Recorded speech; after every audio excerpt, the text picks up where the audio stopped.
There's been recent arguments about Rema being a bigger artist than Asake, but that is not exactly true. Rema blew up in the industry in 2019, which is longer than Asake has been in the industry. It came out in 2022, which was 3 years after Rema blew up. That means Rema should be way ahead, but the truth is it really isn't. Let's take a deeper look. To compare both artists, we are going to look at the number of things they have ahead of each other. Then we can draw a conclusion from that. I will only be looking into very important achievements between both artists. Let us first look at their streaming numbers.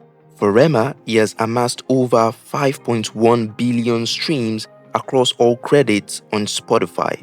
Now, that is massive. While Asake has almost half of that, which is 2.5 billion streams across all credits on Spotify. Over 2.5 billion. Rema is going to be obviously ahead of Asake with his streaming numbers because of his amazing success with the track Calm Down and the Selena Gomez feature. I mean, the song alone has over 2.5 billion streams on Spotify, which is almost half of his 5.1 billion total streams across all credits. That means without that, he's pretty much going to be on par with Asake's numbers. Anyways, we are not going to remove any of his achievements or downplay them, so he owns the streaming numbers, it's his work.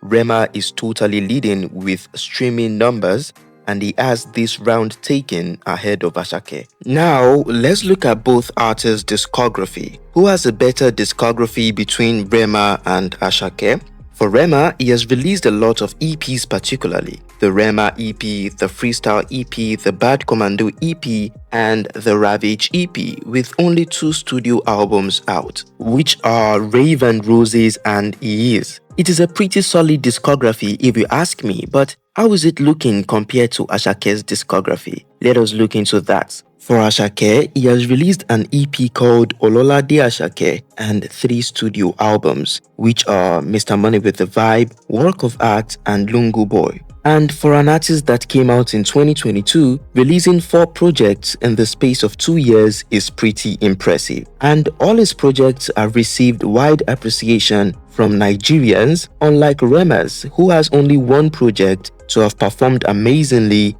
in his discography, which is Rave and Roses. His other projects didn't get as much attention as that. Whereas Asake's albums have always received general appreciation and have also performed amazingly. That is just super consistent of him, which simply means he has a better discography than Rema. So Asake got this round locked down. So we are currently at a tie between both artists. Let us look at something different now. The total awards won between both artists. Currently, it is pretty much the same. They've both won the Eddies and they've both got international awards to their names. So if we are to look at something that edges them out, we can look at Grammy nominations. Asake has been nominated twice and Rema has only been nominated once. The Grammys mean a lot to Nigerians, so this would definitely count. Asake edges Rema out when it comes to award recognition. Asake currently edges Rema out, but there is still something to look at, and that would be their international reach. Who has more international reach between Rema and Asake? We are going to be looking at the charts and the digital artist ranking. Let us look at the number of songs from both artists that have debuted on the Billboard US Afrobeat Song charts. For Rema, 10 of his songs have debuted on the US Afrobeat Songs chart, and all of them are from his Rave and Roses album. For Asake, at least 21 of his songs have debuted on the Billboard US Afrobeats chart, 12 songs from his Work of Art album, and 9 from his Lungu Boy album. What albums from both artists are currently charting in at least 12 countries right now? Asake has 1 album, which is Lungu Boy, currently charting in at least 12 countries right now, while Rema doesn't have any of his works charting in the same range. And when we talk about the global digital artist ranking, Asake is currently ranked higher than Rema.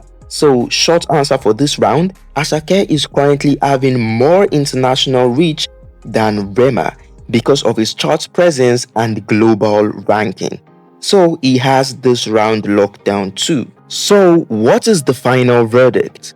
While we have seen Rema has more streaming numbers, It doesn't prove he is a bigger artist than Asake. While they are still very close, Asake is still the one edging Rema out. He has a better discography and a wider reach with a well-rounded sound. Rema is a bit too experimental with his sound, which suggests he doesn't know where he stands yet. He sings songs like Calm Down, and yet he pushes out others like Kilibu and Ozeba. While that might mean he's very versatile, it might also confuse his fans. Asake's works are of more quality and they are more well-rounded than Rema's. What do you guys think? For me, and according to my comparison, Asake is the bigger one. What about you?